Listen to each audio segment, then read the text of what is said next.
Bienvenidos, queridos hermanos, con ustedes su hermano en Cristo, Jaime Cárdenas, en esta programación 15 minutos con la Biblia, porque desconocer las Escrituras es desconocer a Jesucristo. Empezamos en el nombre del Padre, del Hijo y del Espíritu Santo. Amén. Señor Jesús, nos ponemos ante tus manos en esta semana. Te rogamos, Señor, que nos vayas adentrando al gran misterio de la cruz, al gran misterio del culmen de la salvación.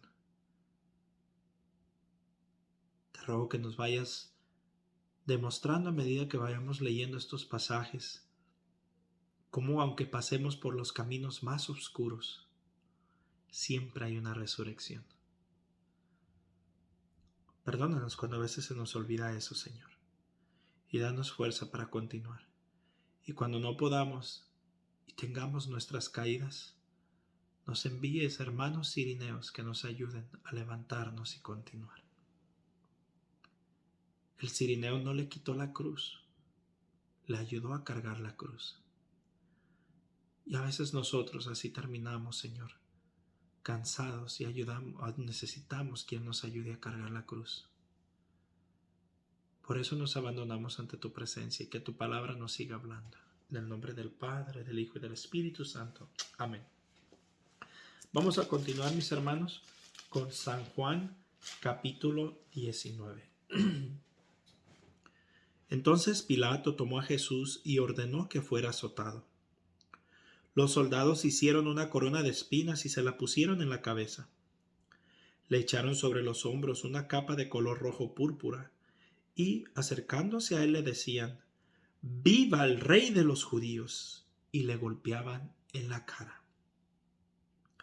Pilato volvió a salir y les dijo: «Miren, se lo traigo de nuevo afuera. Sepan que no encuentro ningún delito en él». Entonces salió Jesús fuera llevando la corona de espinos y el manto rojo. Pilato les dijo: «Aquí está el hombre». Al verlo, los jefes de los sacerdotes y los guardias del templo comenzaron a gritar: «¡Crucifícalo! ¡Crucifícalo!». Pilato contestó: «Tómenlo ustedes y crucifíquenlo, pues yo no encuentro motivo para condenarlo». Los judíos contestaron: «Nosotros tenemos una ley, y según esa ley debe morir, pues se ha proclamado Hijo de Dios». Cuando Pilato escuchó esto, tuvo más miedo. Volvió a entrar en el palacio y preguntó a Jesús: «¿De dónde eres tú?». Pero Jesús no le contestó palabra. Entonces Pilato le dijo: «¿No me quieres hablar a mí? ¿No sabes que tengo poder tanto para dejarte libre como para crucificarte?». Jesús respondió: «No tendrías ningún poder sobre mí si no lo hubieras recibido de lo alto. Por esta razón, el que me ha entregado a ti tiene mayor pecado que tú». Pilato todavía buscaba la manera de dejarlo en libertad, pero los judíos gritaban: «Si lo dejas en libertad, no eres amigo del César. El que se proclama rey se rebela contra el César». Al oír Pilato estas palabras, hizo salir a Jesús al lugar llamado el Enlosado, en hebreo Gabatá, y lo hizo sentar en la sede del tribunal. Era día de preparación de la Pascua, hacia el mediodía. Pilato dijo a los judíos: «Aquí tienen a su rey». Ellos gritaron: «¡Fuera! ¡Fuera! ¡Crucifícalo!». Pilato replicó: «¿He de crucificar a su rey?». Los jefes de los sacerdotes contestaron: «No tenemos más rey que el César». Entonces Pilato les entregó a Jesús para que lo crucificaran. Así fue como se llevaron a Jesús cargando su propia cruz. Salió de la ciudad hacia el lugar llamado Calvario o de la Calavera, que en hebreo se dice Gólgota. Allí lo crucificaron y con él a otros dos, uno a cada lado y en medio a Jesús. Pilato mandó escribir en el letrero y ponerlo sobre la cruz. Estaba escrito: Jesús el Nazareno, Rey de los judíos. Muchos judíos leyeron este letrero, pues el lugar donde Jesús fue crucificado estaba muy cerca de la ciudad. Además estaba escrito en hebreo, latín y griego. Los jefes de los sacerdotes dijeron a Pilato: No escribas Rey de los judíos, sino este ha dicho: Yo soy el Rey de los judíos. Pilato contestó: Lo que he escrito, escrito está. Después de clavar a Jesús en la cruz, los soldados tomaron sus vestidos y se dividieron en 4 partes, uno para cada uno de ellos. En cuanto a la túnica, tejida de una sola pieza de arriba abajo sin costura alguna, se dijeron: No la rompamos, echémosla más bien a suertes, a ver a quién le toca. Así se cumplió la escritura que dice: Se repartieron mi ropa y echaron a suerte mi túnica. Esto es lo que hicieron los soldados. Cerca de la cruz de Jesús estaba su madre, con María, hermana de su madre, esposa de Cleofás, y María de Magdala. Jesús, al ver a la madre y junto a ella al discípulo que más quería, dijo a la madre: Mujer, ahí tienes a tu hijo. Después dijo al discípulo: Ahí tienes a tu madre. Y desde aquel momento el discípulo se lo llevó a su casa. Después de esto, sabiendo Jesús que todo estaba cumplido, dijo: Tengo sed. Y con esto también se cumplió la escritura. Había ahí un jarro lleno de vino agrio. Pusieron en una caña una esponja empapada en aquella bebida y la acercaron a los labios. Jesús probó el vino y dijo: Todo está cumplido. Después inclinó la cabeza y entregó el espíritu.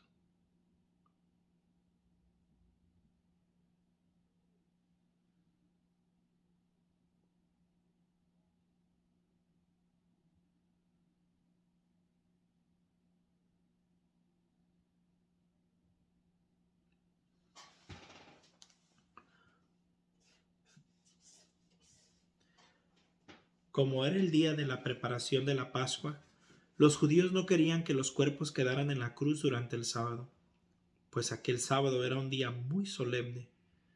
Pidieron a Pilato que hicieran quebrar las piernas a los crucificados y se retiraran los cuerpos. Fueron pues los soldados y quebraron las piernas de los 2 que habían sido crucificados con Jesús. Pero al llegar a Jesús vieron que ya estaba muerto, y no le quebraron las piernas, sino que uno de los soldados le abrió el costado con lanza y al instante salió sangre y agua. El que lo vio da testimonio. Él da testimonio. Su testimonio es verdadero y aquel sabe que dice la verdad. Y da este testimonio para que también ustedes crean. Esto sucedió para que se cumpliera la escritura que dice: No le quebrarán ni un solo hueso. Y en otro texto dice: Contemplarán al que traspasaron. Después de esto, José de Arimatea se presentó a Pilato.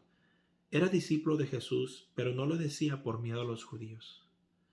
Pidió a Pilato la autorización para retirar el cuerpo de Jesús y Pilato se la concedió. Fue y retiró el cuerpo.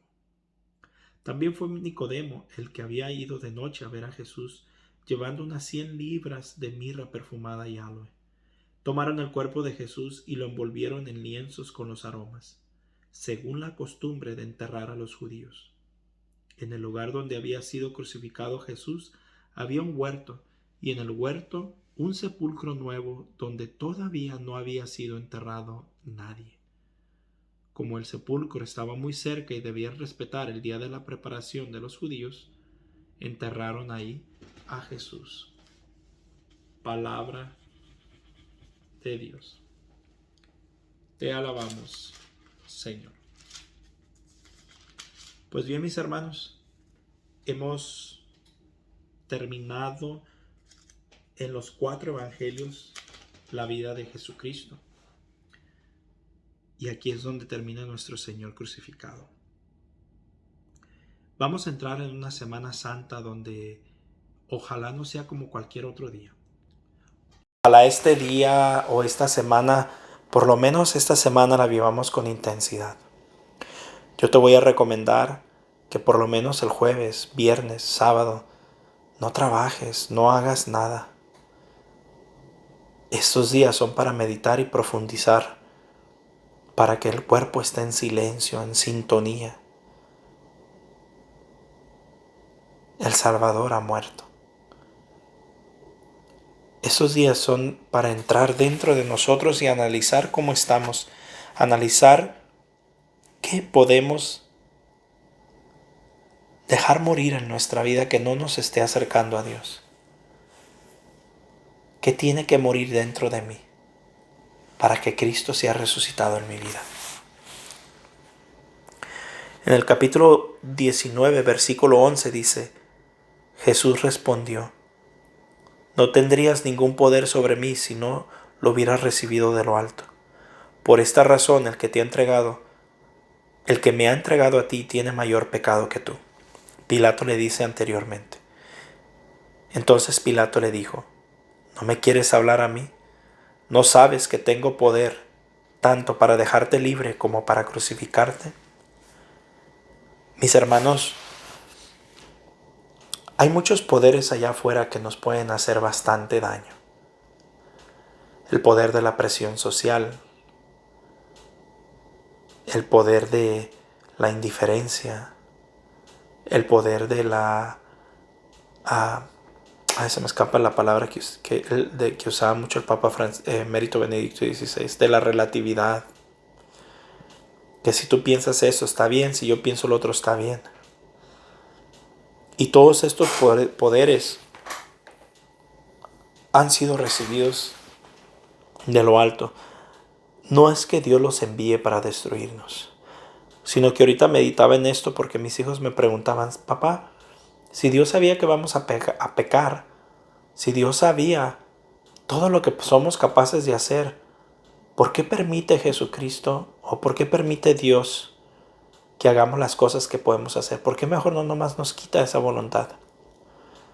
Y yo le decía a mis hijos, si Dios nos quitara toda tentación, todo pecado, toda maldad, ¿cómo podría saber quién verdaderamente le ama y quién no? Y aunque Dios todo lo sabe, respeta nuestra libertad. Y es como un misterio porque Él sabe que le vamos a fallar, sabe quiénes le van a amar y quiénes no le aman, pero a la misma vez, como que sabe y no sabe porque al final nosotros tenemos que decidir. Miren lo grande que es Dios. Todos los dioses paganos somos nosotros quienes tenemos que dar a ellos. En este caso es Él quien nos da esa libertad. Para bien o para mal es nuestra decisión. Y cuando alguien nos hace mal, y si a pesar de todo el esfuerzo que nosotros hacemos, ese mal llega a nosotros, no nos preocupemos, como dijo Jesucristo.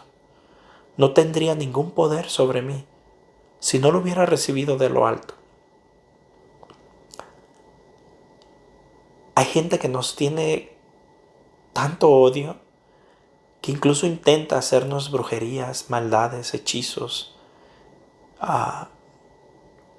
Y podría uno decir que nos hace lo imposible por defendernos de todo eso. Pero la realidad es que si el Señor lo permite es por algo en nuestra vida. Porque todo eso tiene poder, maligno, pero lo tiene. Y si el Señor permite que esas cosas nos hagan daño, por algo será. A lo mejor es la manera de purificar nuestros pecados. Y si el Señor no lo permite, por más poderoso que sea ese hechizo, no nos va a hacer nada. Entonces, al final de cuentas, estamos a las manos de Dios. Si Dios lo permite, por algo lo habrá permitido. Y si no, pues, gloria a Dios. Nuestra vida tiene que estar completamente abandonada a Dios. El otro punto que quería tomar era capítulo 19, versículo 27. Voy a ir más atrás, 26, versículo 26. Jesús, al ver a su madre junto a ella, y junto a ella el discípulo que más quería, dijo a la madre, mujer, ahí tienes a tu hijo. Después dijo al discípulo, ahí tienes a tu madre. Y desde aquel momento el discípulo se lo llevó a su casa. Aquí yo tengo una pregunta para nuestros hermanos no católicos. perdón, la tradición judía y la ley mandaba que si moría el padre, el hermano mayor se hacía cargo de la casa. Eso incluía de sus hermanas, hermanos e hijas, y su madre. Si moría el hermano mayor, entonces el que seguía continuaba con la familia. ¿Dónde están aquí los hermanos de Jesús? Porque Jesucristo no vino a quebrar la ley, sino a cumplirla, sino a darle su plenitud. Entonces, si tantos hijos tenía María como le atacan los hermanos protestantes, ¿dónde están aquí? ¿Acaso Jesucristo iba a quebrar un mandamiento? ¿Honrar a tu padre y a tu madre? ¿Acaso Jesucristo iba a quebrar un mandamiento instituido por Dios? ¿O será que, como no había más hijos y José ya había muerto por lo que se ve en las escrituras, entonces le deja encargada a su madre a otra persona que no era su hermano? Yo quisiera que el hermano protestante con sinceridad se hiciera esta pregunta: ¿dónde están los hermanos de Jesús? Porque fue el apóstol Juan el que se quedó con su madre y dice, y desde aquel momento el discípulo se la llevó a su casa. ¿Por qué? Pregúntatelo. ¿Qué pasó con los hermanos de Jesús? Esa era la ley. ¿Te imaginas si no hayan cumplido la ley los hermanos de Jesús? Entonces ellos hayan quedado desprestigiados, hayan quedado deshonrados en el pueblo de Israel. Si muchos le atribuyen a Santiago, dicen que Santiago era el hermano de Jesús, entonces ¿por qué no se la llevó Santiago si era su madre? Por ley divina le correspondía llevársela a Santiago, pero no, se fue con Juan. Pregúntate por qué. Y lo último, en el versículo 30 dice, Jesús probó el vino y dijo, todo está cumplido. Después inclinó la cabeza y entregó el espíritu. A veces, mis hermanos, es difícil discernir esto, créanme, yo es algo que mucho me cuesta, pero hay veces que tenemos que permitir que todo lo que se tiene que cumplir en nuestra vida se cumpla y entreguemos nuestro espíritu. Y solamente en ese abandono total y profundo, en ese tritúrame si tienes que hacerlo, pero que se haga tu voluntad en mi vida, me abandono a ti, Señor. Solamente ahí veremos la triunfante resurrección. Mis hermanos, Dios me los bendiga, un fuerte abrazo y primero Dios, continuaremos mañana.